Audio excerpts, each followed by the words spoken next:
ಇದು SS digital channel, Shri ಸುಮಂಗಲಿ digital channel. ನೀವು ನೋಡ್ತಾ ಇದ್ದೀರಿ ಸುದ್ದಿ ಸಮಯ, ಸ್ಥಳೀಯ ಸುದ್ದಿಗಳಿಗಾಗಿ. ಸುದ್ದಿ ಸಮಯದ ಪ್ರಾಯೋಜಕರು Mahalakshmi jewellers, gold hub, main road, Kalaburagi ಮತ್ತು ಅರುಜೀವ Kalaburagi. Welcome to Arujiva. Experience holistic wellness through Ayurveda, naturopathy, yoga, dhyan and satsang.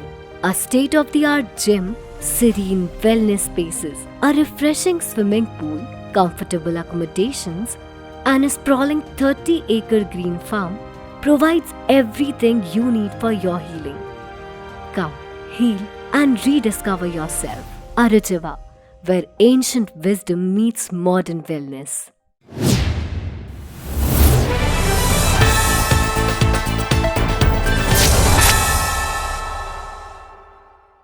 ಸುದ್ದಿ ಸಮಯಕ್ಕೆ ಸ್ವಾಗತ. ನಾನು RJ ಮಂಜು ಹಿರೋಳಿ. ಗುಲ್ಬರ್ಗಾ ವಿದ್ಯುತ್ ಸರಬರಾಜು ಕಂಪನಿಯ ಆರ್ಥಿಕ ವರ್ಷ 2024-25ನೇ ಸಾಲಿಗೆ ವಿದ್ಯುತ್ ದರ ಪರಿಷ್ಕರಣೆಯ ಕುರಿತು ಸಾರ್ವಜನಿಕರಿಂದ ಅಭಿಪ್ರಾಯ ಸಂಗ್ರಹಣಾ ಸಭೆಯು ಇಂದು ಕಲಬುರಗಿ ನಗರದ ಜಿಲ್ಲಾಧಿಕಾರಿಗಳ ಕಚೇರಿಯ ಸಭಾಂಗಣದಲ್ಲಿ ಜರುಗಿತು. ಕರ್ನಾಟಕ ವಿದ್ಯುತ್ ಶಕ್ತಿ ನಿಯಂತ್ರಣ ಆಯೋಗ ಬೆಂಗಳೂರು ಇವರಿಂದ ಆರ್ಥಿಕ ವರ್ಷ 2024-25 ಸಾಲಿಗೆ ಗುಲ್ಬರ್ಗಾ ವಿದ್ಯುತ್ ಸರಬರಾಜು ಕಂಪನಿ ನೇಮಿತ ಸಲ್ಲಿಸಿರುವ ವಾರ್ಷಿಕ ಕಾರ್ಯ ಪರಿಶೀಲನೆ APR ಅರ್ಜಿಯ ಕುರಿತು ಸಾರ್ವಜನಿಕ ವಿಚಾರಣೆ ಸಭೆ ದಿನಾಂಕ 23ನೇ ಫೆಬ್ರವರಿ 2026ರಂದು ಬೆಳಿಗ್ಗೆ 11 ಗಂಟೆಗೆ ಕಲಬುರಗಿ ನಗರದ ಮಿನಿ ವಿಧಾನಸೌಧದ ಜಿಲ್ಲಾಧಿಕಾರಿಗಳ ಕಚೇರಿಯ ಸಭಾಂಗಣದಲ್ಲಿ ಜರುಗಿತು. ಗುಲ್ಬರ್ಗಾ ವಿದ್ಯುತ್ ಸರಬರಾಜು ಕಂಪನಿಯು ಜೆಸ್ಕಾಂ ಆರ್ಥಿಕ ವರ್ಷ 2024-25ನೇ ಸಾಲಿಗೆ ವಿದ್ಯುತ್ ದರ ಪರಿಷ್ಕರಣೆಯ ಹಿನ್ನೆಲೆಯಲ್ಲಿ ಕರ್ನಾಟಕ ವಿದ್ಯುತ್ ಶಕ್ತಿ ನಿಯಂತ್ರಣ ಆಯೋಗ KERC ಸಾರ್ವಜನಿಕರ ಅಭಿಪ್ರಾಯ ಸಂಗ್ರಹಣಾ ಸಭೆಯು ಫೆಬ್ರವರಿ 23ರಂದು ಬೆಳಗ್ಗೆ 11 ಗಂಟೆಗೆ ಕಲಬುರಗಿ ನಗರದ ಜಿಲ್ಲಾಧಿಕಾರಿಗಳ ಕಚೇರಿಯ ಸಭಾಂಗಣದಲ್ಲಿ ಜರುಗಿತು. ಈ ಕಾರ್ಯಕ್ರಮದ ಅಧ್ಯಕ್ಷತೆಯನ್ನು ಕರ್ನಾಟಕ ವಿದ್ಯುತ್ ಶಕ್ತಿ ನಿಗಮದ ಗೌರವಾನ್ವಿತ ಅಧ್ಯಕ್ಷರಾದ P. ರವಿಕುಮಾರ್ ವಹಿಸಿದ್ದರು. ಈ ಸಂದರ್ಭದಲ್ಲಿ ನಿಗಮದ ಗೌರವಾನ್ವಿತ ಕಾನೂನು ಸದಸ್ಯರಾದ HK Jagadish, ಜೆಸ್ಕಾಂನ MD Krishna Bajpai IAS ಸೇರಿದಂತೆ ಜೆಸ್ಕಾಂನ ಅಧಿಕಾರಿ ವರ್ಗದವರು ಉಪಸ್ಥಿತರಿದ್ದರು. 2024-2025 ಕಾರ್ಯನಿರ್ವಹಣಾ ಪರಿಶೀಲನೆ ಅಂದ್ರೆ 24-25ರಲ್ಲಿ ವರ್ಷದಲ್ಲಿ ಟ್ಯಾರಿಫ್ ಆರ್ಡರ್ ಮಾಡುವಾಗ KERC ಕೆಲವು ಅಸಂಪ್ಷನ್ಸ್ ಮೇಲೆ ಅಪ್ರೂವಲ್ ಹೋಗಿತ್ತು. ಅವೆಲ್ಲ 24-25 ವರ್ಷ ಕಳೆದ ನಂತರ ಆಡಿಟ್ ಆದ ನಂತರ ಆಕ್ಚುಯಲ್ಸ್ KERC ಆರ್ಡರ್ಸ್ ಪ್ಲಸ್ ಆಕ್ಚುಯಲ್ಸ್ ಈ ಎರಡು ತುಲನೆ ಮಾಡಿ ಏನು ಅವರು ಇದರಲ್ಲಿ ಗ್ಯಾಪ್ 457 ಕೋಟಿ ಗ್ಯಾಪ್ ಬಂದಿದೆ. ಆಕ್ಚುಯಲ್ಸ್ಗೂ ಅಪ್ರೂವ್ಡ್ ಅಂತ ಅವರು ಪ್ರಸ್ತಾವನೆ ಇದೆ. ಅವ್ರಿಗೆ ಹೇಳಿ ಆಮೇಲೆ ನಾವು ನಿಮ್ಮ ಮಾತುಗಳನ್ನು ಕೇಳಿ ಅಪೇಕ್ಷೆ ಕೇಳ್ತೀವಿ, ಆಮೇಲೆ ಎಕ್ಸಾಮಿನ್ ಮಾಡ್ತೀವಿ ಆಕ್ಚುಲಿ ಎಷ್ಟು ಗ್ಯಾಪ್ ಇದೆ ಅಂತ. ಅವ್ರು ಕೇಳಿದ್ದೆಲ್ಲ ಅಪ್ರೂವ್ ಮಾಡ್ಬೇಕಂತ ಏನಿಲ್ಲ. ಆ ಗ್ಯಾಪ್ ಏನಿದೆ ಅಂತ ಯಾವ ತರ ಸರಿದೂಗಿಸ್ಬೇಕು ಅಂತ ಇದೆ. ಈಗ ಇದು ಟ್ಯಾರಿಫ್ ಹಿಯರಿಂಗ್ ಅಲ್ಲ, ಟ್ಯಾರಿಫ್ 2027-28ವರೆಗೆ ಫಿಕ್ಸ್ ಆಗಿಬಿಟ್ಟಿದೆ. ಟ್ಯಾರಿಫ್ ಕ್ಯಾಟಗರಿ ನಲ್ಲಿ ಈಚ್ ಟ್ಯಾರಿಫ್ ಕ್ಯಾಟಗರಿಗೆ ಏನು ರೇಟ್ ಇದೆ 27-28ವರೆಗೆ ಫಿಕ್ಸ್ ಆಗಿಬಿಟ್ಟಿದೆ. ಈಗ ಏನಾಗಲಿ ಈ ಗ್ಯಾಪ್ ಯಾವ ತರ ಸರಿದೂಗಿಸ್ಬೇಕಂತ ಇದೆ. ಬಟ್ ಟ್ಯಾರಿಫ್ ಚೇಂಜಸ್ ಅಂತೂ ಆಗೋದಿಲ್ಲ. ಎಕ್ಸ್ಟ್ರಾ ಈ ಒಂದು ವರ್ಷಕ್ಕೆ ಮುಂದಿನ ವರ್ಷ ಈ ರಿಕವರಿ ಮಾಡಬೇಕಾಗಿದೆ. ಯಾವ ತರ ರಿಕವರಿ ಮಾಡಬೇಕಂತ ನಾವು MIT ಆರ್ಡರ್ ರೆಗ್ಯುಲೇಷನ್ಸ್ ಅಲ್ಲಿ ಇದೆ. ಸರ್, ಡೈರೆಕ್ಟ್ಲಿ ನಾವು ಫೈನಾನ್ಷಿಯಲ್ ಇಯರ್ 25ಗೆ APR ಗೆ ಸಾರಾಂಶಕ್ಕೆ ಬರ್ತೀನಿ ಈಗ. ಸರ್, ಫೈನಾನ್ಷಿಯಲ್ ಇಯರ್ 25ಅಲ್ಲಿ total energy sales million unit ಅನುಮೋದಿತ 9133 ಇತ್ತು. As per audited accounts, it is 8.987 and as proposed for APR, it is 8987 million units. Total revenue for financial year 25 approved 7,790 crores. Audited accounts for that are 8,123 crores and as per APR, it is 8,123 crores. And total expenditure approved it was 7,756 crores and as per audited accounts 8,889 items. So total difference revenue and expenditure it is a deficit of 766 crores, so minus 760 crores ಹಣಲ್ಲಿ ಅವ್ರು ಪ್ರೋತ್ಸಿದ್ರೆ ಅದು FPPC collect ಮಾಡ್ಕೊಳ್ತೀರಾ? ಅಲ್ಲ ಮಾಡಿದ್ದು increase ಆಗಿದೆ due to ಇದು. ಅಲ್ಲಪ್ಪ ನಾನು ಹೇಳೋದು ಈಗ ಅದು ಜಾಸ್ತಿ ಆಗಿದೆ ಅಲ್ಲ, ಕಲೆಕ್ಟ್ ಮಾಡಿಬಿಟ್ಟಿದ್ರೆ ಈಗಾಗಲೇ ಪೇಮೆಂಟ್ ಆಗೋಯ್ತು. ಪೇಮೆಂಟ್ ಆಗಿ ಸ್ವಲ್ಪ ಪೇಮೆಂಟ್ ಆಗಿದೆ. FPPC ಕಲೆಕ್ಟ್ ಮಾಡ್ತೀರಾ ಇಲ್ಲದೆ ಬ್ಯಾಂಕಲ್ಲಿ ಕಲೆಕ್ಟ್ ಮಾಡ್ತೀರಾ? Collection has been done under FPPC. It has been done by your showing here. KERC approve ಮಾಡಿಲ್ಲ ಸರ್. ಅಲ್ಲ FPPC ಕಲೆಕ್ಟ್ ಮಾಡ್ಕೊಳ್ಳಿ ಅಂತ ಹೇಳಿದೀವಲ್ಲ ನಾವು. 111 ಕ್ರೋರ್ಸ್ ಮಾಡಿಲ್ಲ ಸರ್, ಸೆಕ್ಷನ್ 11 ಅಪ್ರೂವ್ ಮಾಡಿಲ್ಲ. ಅದು ಕಲೆಕ್ಷನ್ ಆಗಿಲ್ಲ, ಪೇಮೆಂಟ್ ಆಗಿತ್ತು. ಸೆಕ್ಷನ್ 11 ಆಗಿದೆ. ಸೆಕ್ಷನ್ 11 ಆರ್ಡರ್ ಮಾಡಿದ್ಯಾರು? ಅಲ್ಲಪ್ಪ ಗೌರ್ಮೆಂಟ್ ಆರ್ಡರ್ ಆದ್ಮೇಲೆ KERC ಅಪ್ರೂವ್ ಮಾಡಿರ್ಬೇಕಲ್ಲ ಟ್ಯಾರಿಫು.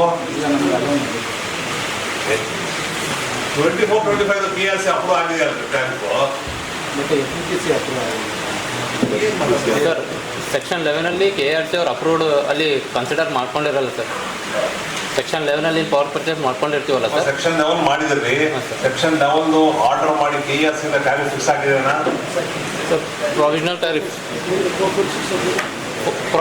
4.61 ಆಗಿದೆ ಸರ್. ಇನ್ನು ಪ್ರೊವಿಷನ್ ಇದೆ ಅಲ್ರಿ? ಯಾವ ವರ್ಷದ ಪ್ರೊವಿಷನ್ ಇದೆ? ಸೆಕ್ಷನ್ 11 ಯಾವ ಕೇಸ್ ಇಲ್ಲ. ಬಾಲ್ಯ ವಿವಾಹ ಮುಕ್ತ ಭಾರತದ ಅಂಗವಾಗಿ ಫೋಟೋಗ್ರಾಫರ್ಸ್ಗಳಿಗೆ ಬಾಲ್ಯ ವಿವಾಹ ನಿಷೇಧ ಕಾಯ್ದೆಯ ಕುರಿತು ತರಬೇತಿ ಕಾರ್ಯಕ್ರಮವು ಇಂದು ಕಲಬುರಗಿ ನಗರದ ಜಿಲ್ಲಾ ಪಂಚಾಯತ್ನ ಹೊಸ ಸಭಾಂಗಣದಲ್ಲಿ ಜರುಗಿತು.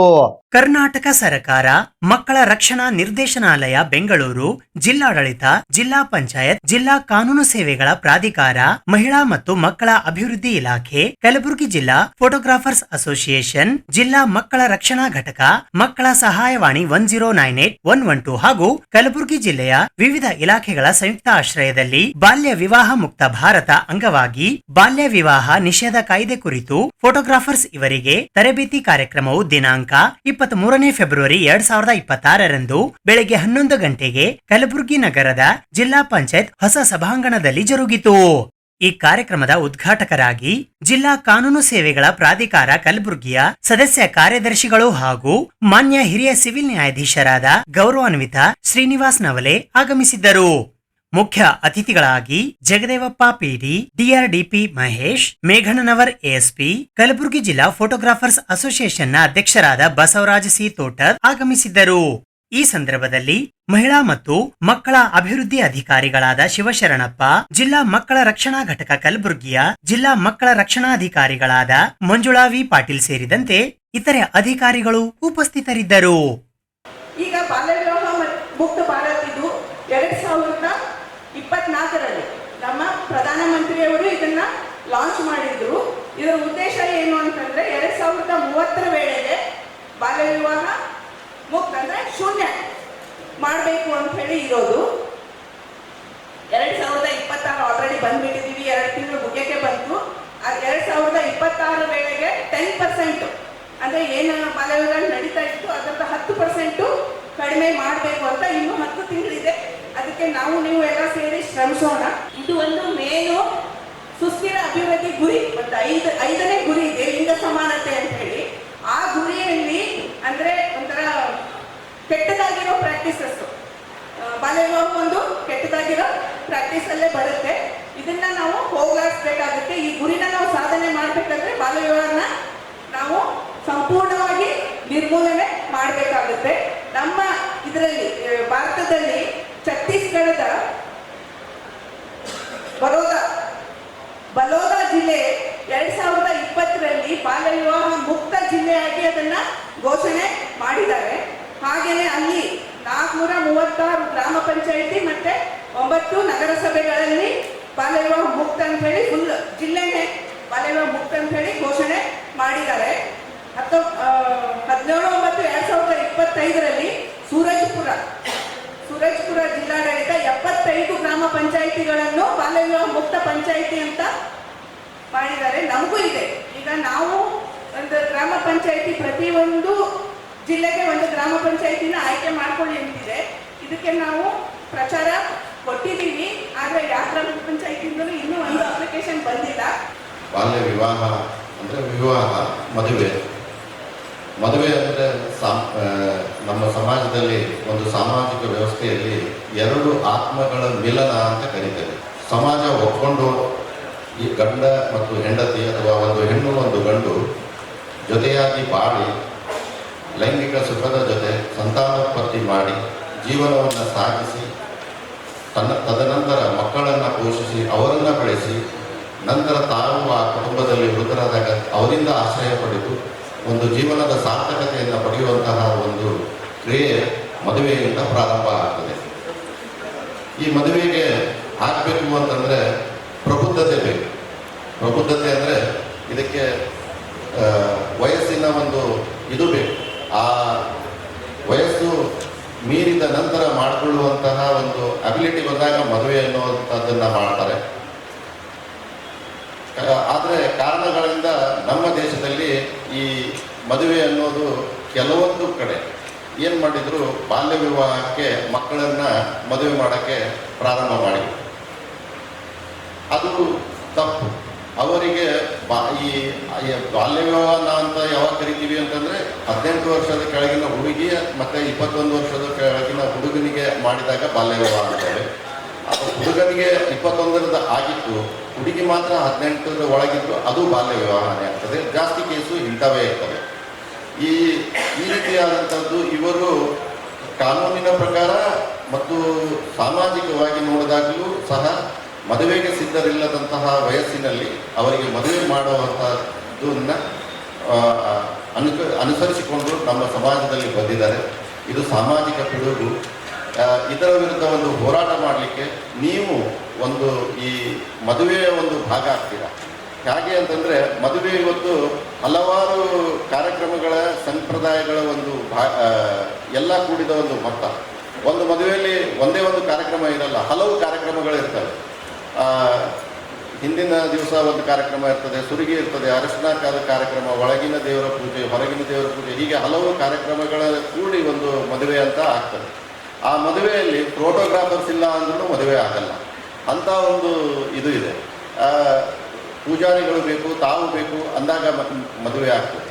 ಈ ತಾವುಗಳು ಫೋಟೋಗ್ರಾಫರ್ಸ್ ಅಂತಂದರೆ ಇದೊಂದು ಕಲೆ ಅಂತ ಹೇಳ್ತಾರೆ ಫೋಟೋಗ್ರಫಿ. ನೀವು ಕಾಲವನ್ನು ಸೆರೆ ಹಿಡಿಯುವವರು, ಘಟನೆಗಳನ್ನು ಸೆರೆ ಹಿಡಿಯುವವರು. ನಮ್ಮ ಮನಸ್ಸಿನಲ್ಲಿ ಕೆಲವೊಂದು ಘಟನೆಗಳು ಆಗಿ ಹೋಗಿ ಬಿಡ್ತವೆ, ಕೆಲವೊಂದು ನೆನಪು ಉಳಿಯೋದಿಲ್ಲ. ನಾವು ಅದನ್ನು ನೋಡಬೇಕು ಅಂತಂದಾಗ ಫೋಟೋಗಳನ್ನು ನೋಡಬೇಕು. ಅಂದರೆ ನೀವು ಆ ಇತಿಹಾಸವನ್ನು ಕಾಯ್ದಿರಿಸುವಂಥವ್ರು. ಇಂತಹ ಒಂದು ಆಮೇಲೆ ಇದಲ್ಲದೆ ಒಂದು ಸಾಕ್ಷ್ಯವನ್ನು ನೀಡುವಂಥವ್ರು ಫೋಟೋಗ್ರಾಫದ ಮೂಲಕ ಆ ಘಟನೆ, ಆ ವ್ಯಕ್ತಿ ಏನು ನಡೀತು ಆ ಸಂದರ್ಭದಲ್ಲಿ, ಹಿಂದಿನ ದಿನದಲ್ಲಿ ಅನ್ನುವಂಥದ್ದನ್ನು ಕೊಡೋರು ಫೋಟೋಗ್ರಾಫರ್. ನಮ್ಮ ಸಾಕಷ್ಟು ನ್ಯಾಯಾಲಯಗಳಲ್ಲಿ ಗಂಡ ಹೆಂಡತಿಯ ಒಂದು ಸಂಬಂಧದ ಬಗ್ಗೆ ವಿವಾದಗಳು ಉಂಟಾದಾಗ ಫೋಟೋಗಳು ಹೆಚ್ಚಾನಚ್ಚು ಎವಿಡೆನ್ಸ್ ಆಗಿ ಕೊಡಲಾಗ್ತದೆ. ಈ ಕ್ರಿಮಿನಲ್ ಕೇಸ್ನಲ್ಲೂ ಕೊಡ್ತಾರೆ, ಅಪರಾಧಿಕ ಕೇಸ್ಗಳಲ್ಲಿಯೂ ಸಹ ಕೊಡ್ತಾರೆ. ಈ ವೆಹಿಕಲ್ ಸೀಸ್ ಮಾಡಿರ್ತಾರೆ, ಆ ವೆಹಿಕಲ್ನ ಎಲ್ಲ ರೀತಿಯಿಂದ ನಾವು ಫೋಟೋ ತೆಗೆಸ್ತೇವೆ. ಯಾಕಂದರೆ ಆ ವೆಹಿಕಲನ್ನು ಸತತವಾಗಿ ಕೋರ್ಟಿಗೆ ತರೋಕ್ಕಾಗಲ್ಲ. ಆಕ್ಸಿಡೆಂಟ್ ಕೇಸ್ಗಳಲ್ಲಿರ್ಬೋದು, ಬೇರೆ ಕ್ರೈಮ್ನಲ್ಲಿರ್ಬೋದು. ಆವಾಗ ಏನು ಮಾಡ್ತಾರೆ ಅಂತಂದರೆ ಅದನ್ನು ಫೋಟೋಗಳ ಮುಖಾಂತರ ಗುರುತಿಸಿ ಅದನ್ನು ಹೌದು ಇದೇ ವೆಹಿಕಲ್ ಅನ್ನುವಂಥದ್ದನ್ನು ಗುರುತಿಸ್ತಾರೆ. ಕೆಲವೊಂದು ಸಲ ಏನಾಗುತ್ತೆ ಅಂದರೆ ಅದು ಗುರುತಿಸೋಕ್ಕೆ ಸ್ವಲ್ಪ ಕಷ್ಟ ಇದೆ, ಅದನ್ನು ಡಿಸ್ಪ್ಯೂಟ್ ಮಾಡೋದಿದ್ರೆ ಆ ವೆಹಿಕಲನ್ನು ಕೋರ್ಟಿಗೆ ತರಿಸ್ತಾರೆ. ಆಮೇಲೆ ನ್ಯಾಯಾಧೀಶರು ಅಥವಾ ಇಬ್ಬರು ಕೂಡ ವಕೀಲರು ಆ ಗಾಡಿಯನ್ನು ಖುದ್ದಾಗಿ ನೋಡಿ ಅದರ ಬಗ್ಗೆ ಪ್ರಶ್ನೆ, ಪಾಟಿ ಸವಾಲು ಎಲ್ಲ ನಡೆಯುತ್ತೆ. ಅಂದರೆ ಫೋಟೋಗಳು ನಮ್ಮ ನ್ಯಾಯಾಲಯದಲ್ಲಿ ತುಂಬ ಮಹತ್ವವಾದ ಪಡೆದಂಥದ್ದು. ಮೊದಲು ಈ ರೀಲು ಬರ್ತಿತ್ತು, ಫಿಲ್ಮ್ ಬರ್ತಿತ್ತು, ಅದನ್ನು ಎರಡೂ ಸಹ ಕೊಡಬೇಕಾಗಿತ್ತು. ಈಗೇನಿಲ್ಲ, ಇದ್ರ ಜೊತೆ ಈಗ ಪೆನ್ಡ್ರೈವ್, ಚಿಪ್ಪು ಇವೆಲ್ಲ ಕೊಡಬೇಕು. ಅದರದ್ದು ಅಧಿಕೃತವಾಗಿ ಯಾರು ಯಾವ ಒಂದು ಕ್ಯಾಮ್ರಾದಲ್ಲಿ ಹಿಡಿದಿದ್ದಾರೆ ಅಂತ ಮಾಹಿತಿಯನ್ನು ಕೊಡಬೇಕು. ಎಲೆಕ್ಟ್ರಾನಿಕ್ ಎವಿಡೆನ್ಸ್ ಅಂತ ಒಂದು ಕಾನ್ಸೆಪ್ಟೇ ಈಗ ಬಂದಿದೆ. ಪರಿಶಿಷ್ಟ ಜಾತಿಗಳ ಒಳ ಮೀಸಲಾತಿಯನ್ನು ಸಂಪೂರ್ಣವಾಗಿ ಜಾರಿಗೊಳಿಸಲು ಮುಂಬರುವ ಬಜೆಟ್ ಅಧಿವೇಶನದಲ್ಲಿ ಧ್ವನಿ ಎತ್ತುವಂತೆ ಆಗ್ರಹಿಸಿ ಮಾದಿಗ ಸಂಘಟನೆಗಳ ಒಕ್ಕೂಟ ಕಲಬುರಗಿಯ ವತಿಯಿಂದ ಇಂದು ಕಲಬುರಗಿ ನಗರದ ಜಿಲ್ಲಾ ಉಸ್ತುವಾರಿ ಸಚಿವರ ಕಚೇರಿಯ ಮುಂದೆ ಪ್ರತಿಭಟನೆ ನಡೆಸಲಾಯಿತು. ಪರಿಶಿಷ್ಟ ಜಾತಿಗಳ ಒಳ ಮೀಸಲಾತಿಯನ್ನು 6.65 ಅನುಪಾತದ ಅನುಸಾರವಾಗಿ ಸಂಪೂರ್ಣವಾಗಿ ಜಾರಿಗೊಳಿಸಲು ಮುಂಬರುವ ಬಜೆಟ್ ಅಧಿವೇಶನದಲ್ಲಿ ಧ್ವನಿ ಎತ್ತುವ ಕುರಿತು ಆಗ್ರಹಿಸಿ ಮಾದಿಗ ಸಂಘಟನೆಗಳ ಒಕ್ಕೂಟ ಕಲಬುರಗಿಯ ವತಿಯಿಂದ ಇಂದು ಕಲಬುರಗಿ ನಗರದ ಮಿನಿ ವಿಧಾನಸೌಧದ ಹಿಂಭಾಗದಲ್ಲಿ ಇರುವ ಕಲಬುರಗಿ ಜಿಲ್ಲಾ ಉಸ್ತುವಾರಿ ಸಚಿವರ ಕಚೇರಿಯ ಎದುರು ಪ್ರತಿಭಟನೆ ನಡೆಸಲಾಯಿತು. ಈ ಪ್ರತಿಭಟನೆಯಲ್ಲಿ ಶ್ಯಾಮ್ ನಾಟಿಕಾರ್, ಪರಮೇಶ್ವರ್ ಖಾನಾಪುರ್, ರಾಜು ವಾಡೇಕರ್, ಗೋಪಾಲರಾವ್ ಕಟ್ಟಿಮನಿ, ಗೋಪಿಕೃಷ್ಣ ಗುಡೇನವರ್, ದಶರಥ್ ಎಂ ಕಲಗುರ್ತಿ, ಮಲ್ಲಿಕಾರ್ಜುನ ಜಿನಕೇರಿ ಸೇರಿದಂತೆ ಇತರೆ ಅನೇಕ ಜನ ಮಾದಿಗ ಸಮಾಜದ ಮುಖಂಡರುಗಳು ಪಾಲ್ಗೊಂಡಿದ್ದರು. ಕೊಟ್ಟಾರ ಸದಾಶಿವ ವರದಿಯಾದ, ಮಾಧವಸ್ವಾಮಿ ಕಮಿಟಿಯಾದ, ಈಗೇನಪ್ಪ ಅಂದ್ರೆ ನಾಗಮೋಹನ್ ದಾಸ್ ವರದಿಯಾದ, ಅವೆಲ್ಲವೂ ಏನಪ್ಪಾ ಅಂದ್ರೆ ಮಾದಿಗರ ಬಲಗೈ ಹೆಚ್ಚಿಗಾದ ಅಂತಕ್ಕಂಥ ಆದೇಶ ಕೊಟ್ಟಿದ್ರು ಕೂಡ ರಾಜ್ಯದಲ್ಲಿ ಇರ್ತಕ್ಕಂಥ ಮಾದಿಗರಿಗೆ ಒಕ್ಕಲೆಬ್ಬಿಸ್ತಕ್ಕಂಥ ಕೆಲಸ ಕಾಂಗ್ರೆಸ್ ಸರ್ಕಾರ ಮಾಡ್ತಾ ಇದೆ. ಇಲ್ಲಿ ನಡೆದಿರ್ತಕ್ಕಂಥ ಎಲ್ಲ ತಾಯಂದ್ರ ವಿಚಾರ ಮಾಡ್ಬೇಕು. ಇವತ್ತು ಇವೆಲ್ಲ ಯಾವುದೋ ಒಂದು ಪುಟ್ಟಕಾಸಿಗೆ ಏನಪ್ಪಾ ಅಂದ್ರೆ ಓಟ್ ಹಾಕಿ ಇವತ್ತು ಕಾಂಗ್ರೆಸ್ ಸರ್ಕಾರ ವಿದ್ಯಾರ್ಥಿನಿಯರಿಗೆ ಸಚಿವರ ಕಚೇರಿಗೆ ಮುತ್ತಿಗೆ ಮತ್ತು ಪ್ರತಿಭಟನೆ ಮುಖಾಂತರವಾಗಿ ಸರ್ಕಾರಕ್ಕೆ ಎಚ್ಚರಿಕೆ ಕೊಡ್ತಕ್ಕಂತ ಕೆಲಸ ಈ ಸಂದರ್ಭದಲ್ಲಿ ಕಾರ್ಯಕ್ರಮ ಹಮ್ಮಿಕೊಂಡಿರ್ತಕ್ಕಂತ ಮಾದಿಗ ಒಕ್ಕೂಟಗಳ ಸಂಘದ ಅಧ್ಯಕ್ಷರುಗಳೇ, ಮಾದಿಗರನ್ನ ಒಕ್ಕಲೆಬ್ಬಿಸ್ತಕ್ಕಂಥ ಕೆಲಸ ಯಾರಾದ್ರೂ ಮಾಡ್ತಾ ಇದ್ರ ಈ ರಾಜ್ಯದ ಕಾಂಗ್ರೆಸ್ ಸರ್ಕಾರದ ಮುಖ್ಯಮಂತ್ರಿ ಅಂತಕ್ಕಂಥ ತಾವು ಯಾರು ಮರಿಬಾರದು. ಬಂಧುಗಳೇ, ಸುಮಾರು 3 ದಶಕಗಳ ಪರ್ಯಂತರವಾಗಿ ನಾವು ಹೋರಾಟ ಮಾಡಿದೆ ಒಳ ಮೀಸಲಾತಿಗಾಗಿ. ಅದಾಗಿಯೂ ಕೂಡ ಅನೇಕ ಬಾರಿ ಸಮಾಜದ ಮೇಲೆ ಶಪಥ ಮಾಡಿ ಆಣಿ ಮಾಡಿ ಇದೇ ಸಿದ್ದರಾಮಯ್ಯನವರು 2ನೇ ಬಾರಿಗೆ ಮುಖ್ಯಮಂತ್ರಿ ಆದರು. ಹೋದ ಚುನಾವಣೆಯಲ್ಲಿ ಮಾದಿಗರು ಓಟ್ ಹಾಕಿಲ್ಲ ಅಂತ ಘಂಟಾಘೋಷವಾಗಿ ಹೇಳಿರ್ತಕ್ಕಂಥ ಸಿದ್ದರಾಮಯ್ಯ ಪುನಃ ಮತ್ತೆ ಅದನ್ನೇ ಉಚ್ಚರಿಸಿ ನನ್ನ ಕಡೆ ತಪ್ಪಾಗ್ಯದ, ಬರ್ತಕ್ಕಂಥ ದಿನಗಳಲ್ಲಿ ನಾನು ಒಳ ಮೀಸಲಾತಿ ಮಾಡ್ತೀನಿ ಅಂತ ಸುಳ್ಳು ಹೇಳಿ ಯಾವ್ದಾದ್ರು ಮುಖ್ಯಮಂತ್ರಿ ಇದ್ರ ಅದು ಸಿದ್ದರಾಮಯ್ಯ ಅಂತಕ್ಕಂಥ ಬಂಧುಗಳು. ಅನೇಕ ಬಾರಿ ಅಲ್ಲಿ ನಡೀತಕ್ಕಂಥ ಸಚಿವ ಸಂಪುಟ ಹೊರಗಡೆ ಅನೇಕ ಕರ್ನಾಟಕ ರಾಜ್ಯದಲ್ಲಿರ್ತಕ್ಕಂಥ ಪ್ರತಿಯೊಬ್ಬ ಮಾದಿಗರನ್ನು ಕೂಡ ಪ್ರತಿಭಟನೆ ಮಾಡಿದ್ರು ಕ್ಯಾರೆ ಅಂತಕ್ಕಂಥ ದೇವರಿಗೆ ಗೋಧನೆ ಕೂಡ ಹೋಗಾರ್ದಂತ ಸರ್ಕಾರದ ಯಾರಾದ್ರೂ ಇದ್ರ ಅದು ಕಾಂಗ್ರೆಸ್ ಸರ್ಕಾರ ಅಂತಕ್ಕಂಥ. ಇಷ್ಟೆಲ್ಲ ಹೋರಾಟ ಮಾಡಿದ್ರು ಈ ರಾಜ್ಯದಲ್ಲಿರ್ತಕ್ಕಂಥ ಪ್ರತಿಯೊಬ್ಬ ಸಚಿವರು ನಮ್ಮನ್ನ ವಿರೋಧ ಮಾಡ್ತಕ್ಕಂಥ ರೀತಿಯಲ್ಲಿ ಬರ್ತರು. ಆದ್ರೆ ಈ ದೇಶದ ಸಂವಿಧಾನವನ್ನ ಎತ್ತಿಡ್ತಕ್ಕಂಥ ಕೆಲಸ ಈ ದೇಶದಲ್ಲಿ ಇರ್ತಕ್ಕಂಥ ಸುಪ್ರೀಂ ಕೋರ್ಟ್ ಮಾಡ್ತದ. ಹಂಗಾಗಿ ಈ ದೇಶದಲ್ಲಿ ಇರ್ತಕ್ಕಂಥ ಸುಪ್ರೀಂ ಕೋರ್ಟ್ ಒಂದು ಆದೇಶ ಮಾಡ್ತು, ಆಯಾ ರಾಜ್ಯದಲ್ಲಿ ಜನಸಂಖ್ಯೆಗೆ ಅನುಗುಣವಾಗಿ ಏನಪ್ಪಾ ಅಂತಂದ್ರ ಮೀಸಲಾತಿ ಕೊಡ್ತಕ್ಕಂಥದ್ದು ಕಡ್ಡಾಯ ಅಂತಕ್ಕಂಥ ಆದೇಶ ಹೊರಡಿಸ್ತು. ಆಗ ಅನಿವಾರ್ಯ ಆಯ್ತು ಪಾಪ ಈ ರಾಜ್ಯದ ಮುಖ್ಯಮಂತ್ರಿಗಳಿಗೆ, ಕಾಂಗ್ರೆಸ್ ಸರ್ಕಾರದಲ್ಲಿ ಇರ್ತಕ್ಕಂಥ ಸಚಿವರಿಗೆ.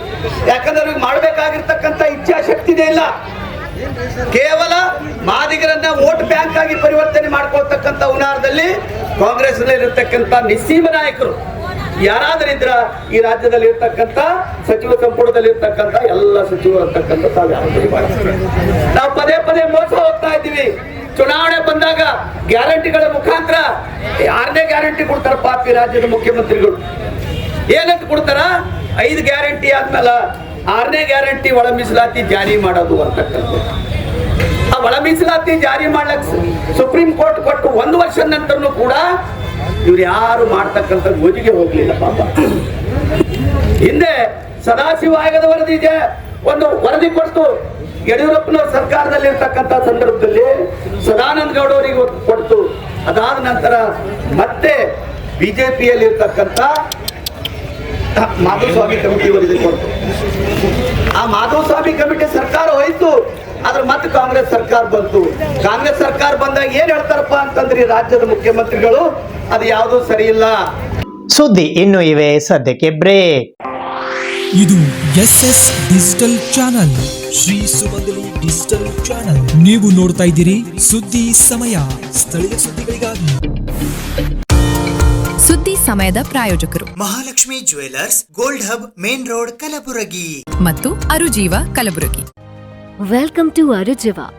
Experience holistic wellness through Ayurveda, naturopathy, yoga, dhyan, and satsang. A state-of-the-art gym, serene wellness spaces, a refreshing swimming pool, comfortable accommodations, and a sprawling 30-acre green farm provides everything you need for your healing. Come, heal, and rediscover yourself. Arujiva, where ancient wisdom meets modern wellness.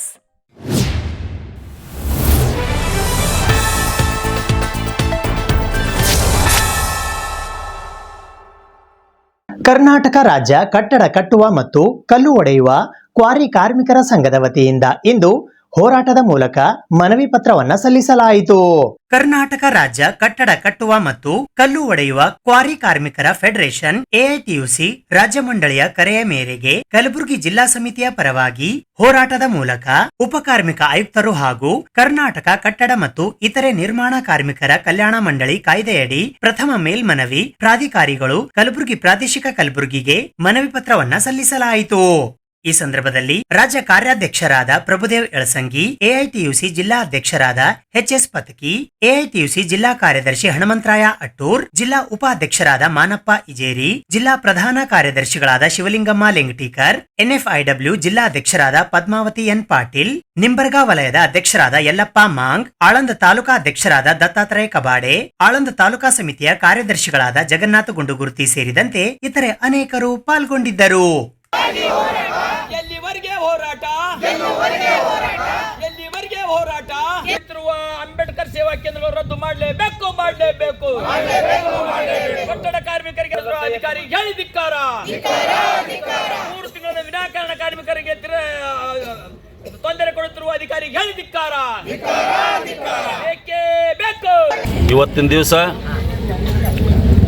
ರಾಷ್ಟ್ರ ಮತ್ತು ರಾಜ್ಯ ಮಟ್ಟದ ಕಟ್ಟಡ ಕಾರ್ಮಿಕರ ಹಲವಾರು ಸಮಸ್ಯೆಗಳನ್ನು ಮಾಡುತ್ತಿರುವ ರಾಜ್ಯ ಮತ್ತು ಕೇಂದ್ರ ಸರ್ಕಾರ ವಿರುದ್ಧ ಇವತ್ತು ಹೋರಾಟಕ್ಕೆ ಇಡೀ ದೇಶದಲ್ಲಿ ಕಟ್ಟಡ ಕಾರ್ಮಿಕರು ಇಳಿದಿದ್ದಾರೆ.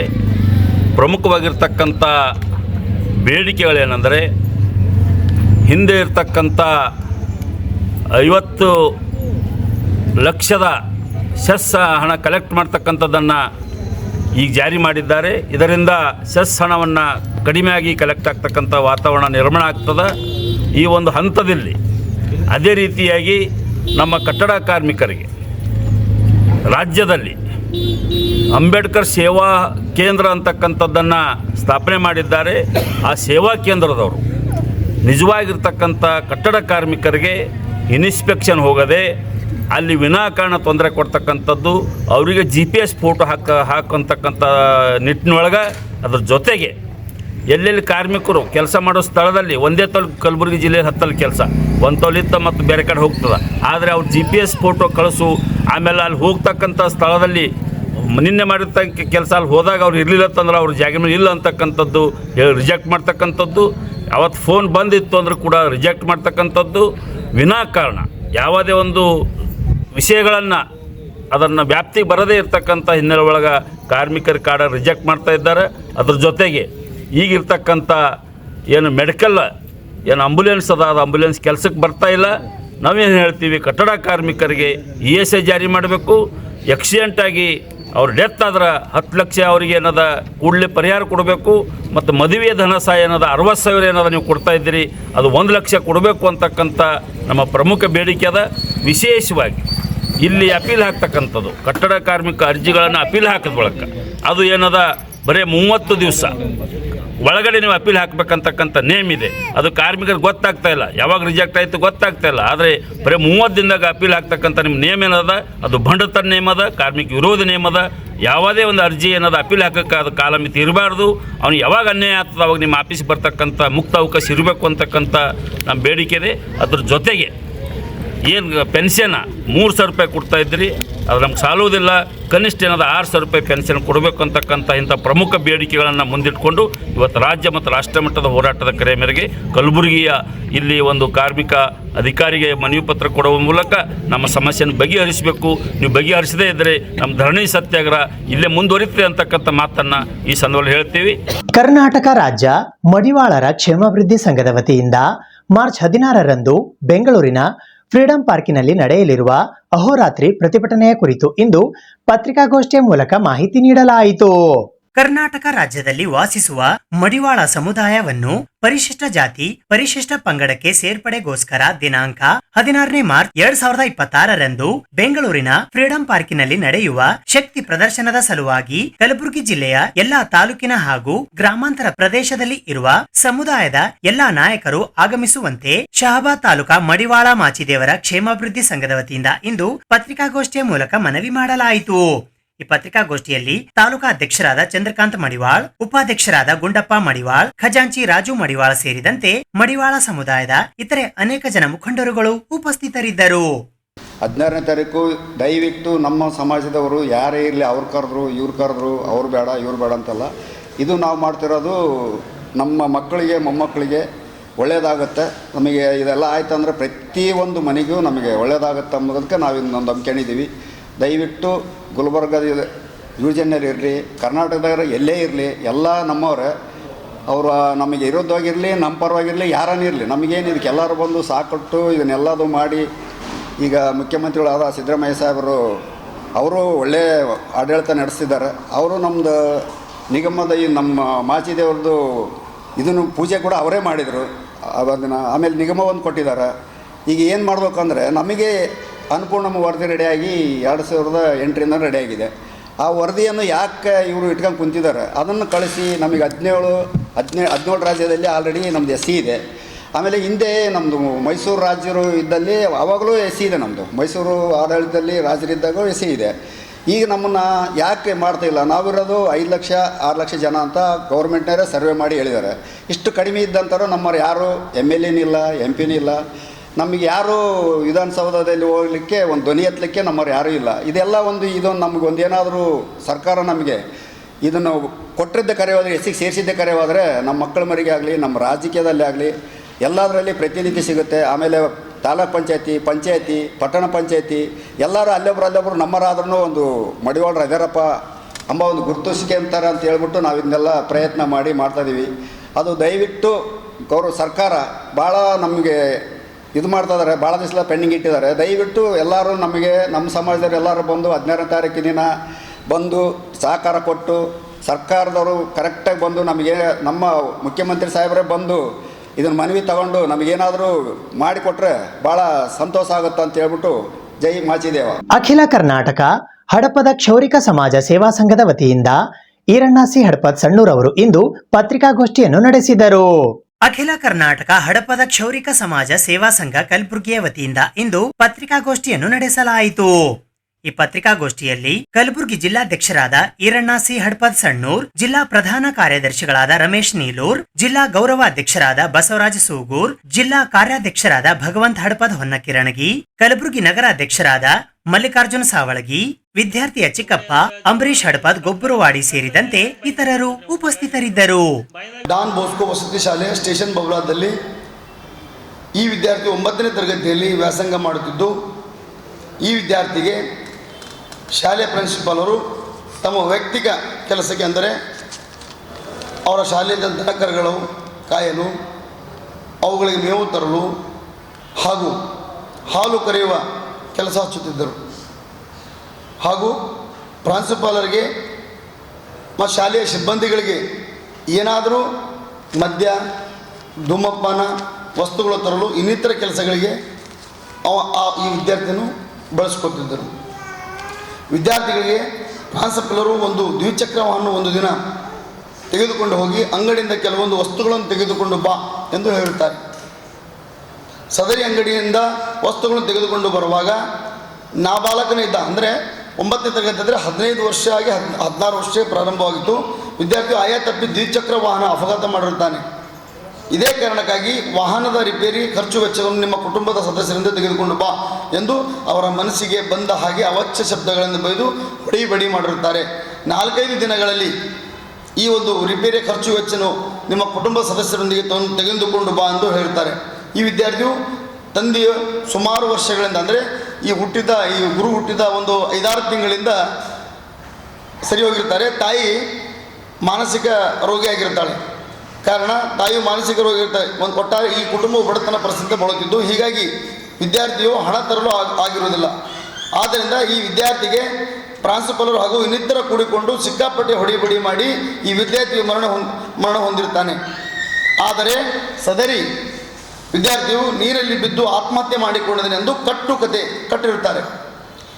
ಈ ಕೃತ್ಯವೆಸಗಿದ ನಂತರ ವಿದ್ಯಾರ್ಥಿ ಅಕ್ಕಳಾದ ಸುರೇಖಾ ಚೆಂಟ ಅವರಿಗೆ ಕರೆ ಮಾಡಿ, ಅಂದರೆ ದಿನಾಂಕ 15/2/2026 ಸಾಯಂಕಾಲ 7 ಗಂಟೆಗೆ ಸದರಿ ಪ್ರಿನ್ಸಿಪಾಲರು ಕರೆ ಮಾಡಿ, ನಿಮ್ಮ ತಮ್ಮ ಶಾಲೆಯಲ್ಲಿ ಕಾಣುತ್ತಿಲ್ಲ, ನಿಮ್ಮ ಹತ್ತಿರ ಬಂದಿದ್ದಾನೆ ಎಂದು ಕೇಳಿರ್ತಾಳೆ. ಮತ್ತು ಬಂದಿಲ್ಲ ಅಂದಾಗ ಗ್ರಾಮೀಣ ಪೊಲೀಸ್ ಠಾಣೆಯಲ್ಲಿ ನಾನು ಕಾಣೆಯಾದ ಬಗ್ಗೆ ದೂರು ಕೊಡುತ್ತೇನೆ ಎಂದು ಹೇಳಿರ್ತಾನೆ. ದಿನಾಂಕ 17/2/2026 ಮಂಗಳವಾರ ಬೆಳಗ್ಗೆ 9 ಗಂಟೆಗೆ ಸುರೇಖ ಅವರಿಗೆ ಪ್ರಿನ್ಸಿಪಲ್ ಫೋನ್ ಮಾಡಿ ನಿಮ್ಮ ತಮ್ಮನ ದೇಹವನ್ನು ನಮ್ಮ ಹಾಳುಬಾವಿಯಲ್ಲಿ ನಮ್ಮ ಶಾಲೆಯ ಹಾಳುಬಾವಿ ಸಿಕ್ಕಿದೆ, ಬಂದು ಗುರುತಿಸಿ ಎಂದು ಹೇಳುತ್ತಾನೆ. ನಂತರ ವಿದ್ಯಾರ್ಥಿಯು ಕುಟುಂಬ ಸದಸ್ಯರೆಲ್ಲೂ ಕೂಡಿಕೊಂಡು ಸದರಿ ಸ್ಥಳಕ್ಕೆ ಬಂದು ನೋಡಿದಾಗ ಹಾಳುಬಾವಿಯಲ್ಲಿ ತೇಲುತ್ತಿದ್ದ ದೇಹವನ್ನು ವಿದ್ಯಾರ್ಥಿ ಕುಟುಂಬದ ಮತ್ತು ಪೊಲೀಸರ ಸಮ್ಮುಖದಲ್ಲಿ ತೆಗೆದಿರುತ್ತಾರೆ. ಹಾಗೂ ಮಾನ್ಯ ಸಹಾಯಕ ಪೊಲೀಸ್ ಆಯುಕ್ತರು ಸಬ್ ಅರ್ಬನ್ ಉಪವಿಭಾಗ ಕಲಬುರಗಿ ನಗರ ಹಾಗೂ ಮಾನ್ಯ ಪೊಲೀಸ್ ಆಯುಕ್ತರು ಕಲಬುರಗಿ ನಗರ ಕಲಬುರಗಿ ಅವರಿಗೆ ಈ ಒಂದು ಕೃತ್ಯ ನಡೆದು 1 ವಾರ ಕಳೆದರೂ ಇಲ್ಲಿವರೆಗೂ ಯಾವುದೇ ಪ್ರಕರಣ ದಾಖಲಿಸಿಕೊಂಡಿಲ್ಲ, ಯಾವುದೇ ತನಿಖೆ ಕೂಡ ಆಗಿಲ್ಲ ಮತ್ತು CC ಕ್ಯಾಮ್ರಾ ಫುಟೇಜ್ ತೆಗೆದು ಪರಿಶೀಲನೆ ಮಾಡಿಲ್ಲ. ಸದರಿ ಗುರು ತಂದೆ ನಾಗಣ್ಣ ಹಡಪದ ವಿದ್ಯಾರ್ಥಿಯು ಈ ಶಾಲೆಗೆ ಟ್ಯಾಲೆಂಟ್ ಆಗಿದ್ದು ಬಹಳ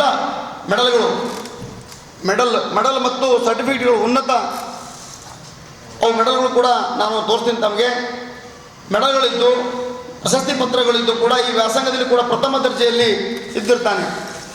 ಈ ದಿನಗಳಲ್ಲಿ ಒಳ್ಳೆಯ ಕ್ಲಾಸ್ 1 ಅಧಿಕಾರಿ ಆಗುವ ಎಲ್ಲ ಲಕ್ಷಣಗಳು ಈ ವಿದ್ಯಾರ್ಥಿ ಹತ್ತಿರ ಇದ್ದವು.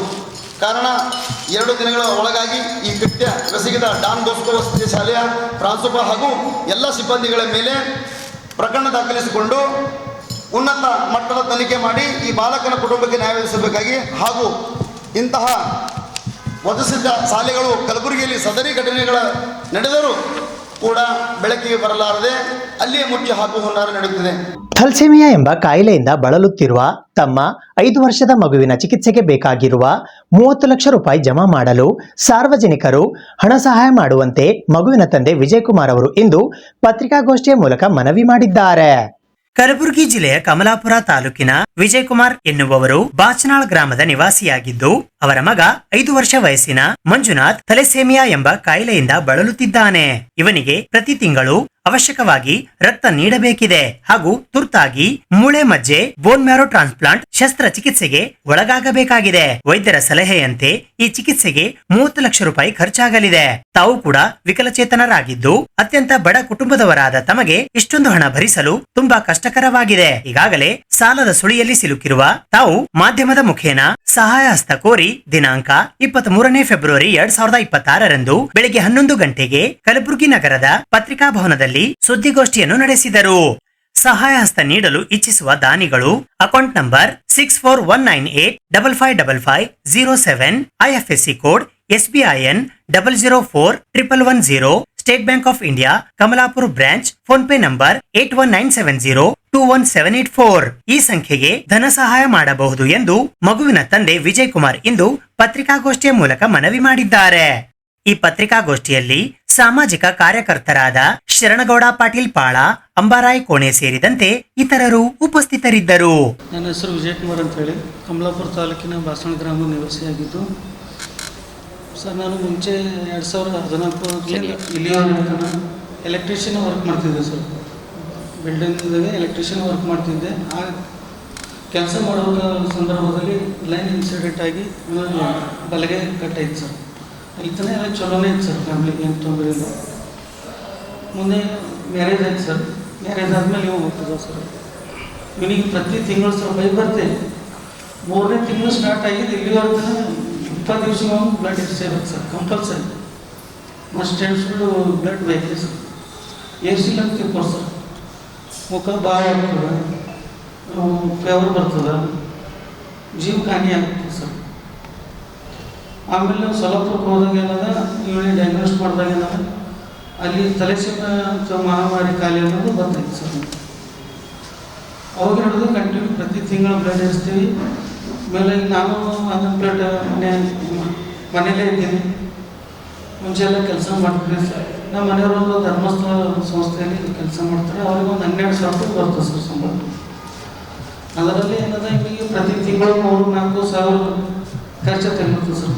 ಬ್ಲಡ್ ಏರಿಸೇಬೇಕು ಆಯಿತು, ಮನೆ ಸಂಸಾರ ನೋಡ್ಕೋಬೇಕು, ಬ್ಲಡ್ ಇದು ಮಾಡ್ಕೋಬೇಕು. ಈಗಾಗಲೇ ಆಲ್ರೆಡಿ ಒಂದು 5-6 ಲಕ್ಷ ರೂಪಾಯಿ ಸಾಲ ಸೂಲ ಮಾಡ್ಕೊಂಡಿವಿ ಸರ್. ನಾವು SCC ಹಾಸ್ಪಿಟಲ್ ಕನ್ಸಲ್ಟ್ ಮಾಡಿದಾಗ ಏನಂದ್ರೆ ಅವರು ಈ ಹುಡುಗಿಗೆ ಏನದ ಬೋನ್ ಮ್ಯಾರೋ ಟ್ರಾನ್ಸ್ಪ್ಲಾಂಟ್ ಮಾಡಿದ್ರೆ ಮುಂದೆ ಹುಡುಗ ಲೈಫ್ ಆಗ್ತದೆ, ಮುಂದೆ ಬ್ಲಡ್ ಏರ್ಸೋದು ಅವಾಯ್ಡ್ ಆಗ್ತದೆ ಅಂತ ಒಂದು ಸಲಹೆ ಕೊಟ್ಟರು ಸರ್. ರಾಜ್ಯ ಜನತೆಗೆ ಎಷ್ಟೇ ಮನೆ ಮಾಡ್ತೀವಿ ಸರ್, ತಮ್ಮ ಪತ್ರಿಕೋದ್ಯಮ ಮುಖಾಂತರ ಸರ್ ಆಲ್ರೆಡಿ ನಾವು ಸಾಲ ಮಾಡೀವಿ, ಮೇಲಾಗಿನ ಹಂಗಾಗಲ್ಲ ಸರ್. ಇಷ್ಟೊಂದು ದುಡ್ಡು ಬರೆಸ್ಲಿಕ್ಕೆ ಸಾಧ್ಯ ಇಲ್ಲ ಸರ್. ಇಷ್ಟ ಏನೈತಿ ಸರ್, ರಾಜ್ಯ ಜನತೆಗೆ ನನ್ನ ಮಗನಿಗೆ ಈ ಒಂದು ಮೂಳೆ ಮಜ್ಜೆ ಶಸ್ತ್ರಚಿಕಿತ್ಸೆಗಾಗಿ 30 ಲಕ್ಷ ರೂಪಾಯಿ ಖರ್ಚಾಗಿರ್ತದೆ. ತಮ್ಮ ತನು ಮನದಾಯದಿಂದ ಕೈಲಾದಷ್ಟು ಎಷ್ಟು ಆಗ್ತದೆ ಅಷ್ಟು ಸಾಧ್ಯ ಸರ್. ಅದರಲ್ಲಿ ಅಕೌಂಟ್ ನಂಬರ್ನು ಹಾಕಿದ್ದೀನಿ sir, FC code bank details ಕೊಟ್ಟಿದ್ದೀನಿ ಸರ್, ಫೋನ್ಪೇ ನಂಬರ್ನು ಹಾಕಿದ್ದೀನಿ. ತಮ್ಮ ಎಷ್ಟು ಸಹಾಯ ಆಗ್ತದೆ ಅಷ್ಟು ಹುಡುಗಿಗೆ ಸಹಾಯ ಮಾಡಬೇಕಾಗಿ ವಿನಂತಿ ಸರ್. ಶಸ್ತ್ರಚಿಕಿತ್ಸೆಗಾಗಿ ಆಸ್ಪತ್ರೆಯದವರು ಖರ್ಚಾಗ್ತದೆ ಅಂತ ಹೇಳಿದ್ದಾರೆ. ಈಗಾಗಲೇ ಕೇಂದ್ರ ಸಂಸ್ಥೆ ಕೋಲ್ ಆಫ್ ಇಂಡಿಯಾ ಅಂತ ಸಂಸ್ಥೆಯಿಂದ ಒಂದು 15 ಲಕ್ಷ ರೂಪಾಯಿದು 10 ಲಕ್ಷ ರೂಪಾಯಿ ಹಣ ಏನಪ್ಪ ಅಂದ್ರೆ ಆ ಆಸ್ಪತ್ರೆಗೆ ಟ್ರಾನ್ಸ್ಫರ್ ಮಾಡಿದ್ದಾರೆ. ಮತ್ತು ನಮ್ಮ ಕರ್ನಾಟಕ ಸರ್ಕಾರ 4,91,000 ರೂಪಾಯಿ ಏನಪ್ಪ ಅಂದ್ರೆ ಆ ಆಸ್ಪತ್ರೆಗೆ ಹಣವನ್ನು ಬಿಡುಗಡೆ ಮಾಡಿದ್ದಾರೆ. ಈಗ ಸುಮಾರು 15 ಲಕ್ಷ ರೂಪಾಯಿ ಅವಶ್ಯಕತೆ ಇದ್ದು ಈ ಹುಡುಗನಿಗೆ ಇನ್ನೂ ಒಂದು ತಿಂಗಳ ಒಳಗಾಗಿ ಮೂಳೆ ಮಜ್ಜೆ ಅಂತಕ್ಕಂಥ ಒಂದು ಶಸ್ತ್ರಚಿಕಿತ್ಸೆ ಇದೆ.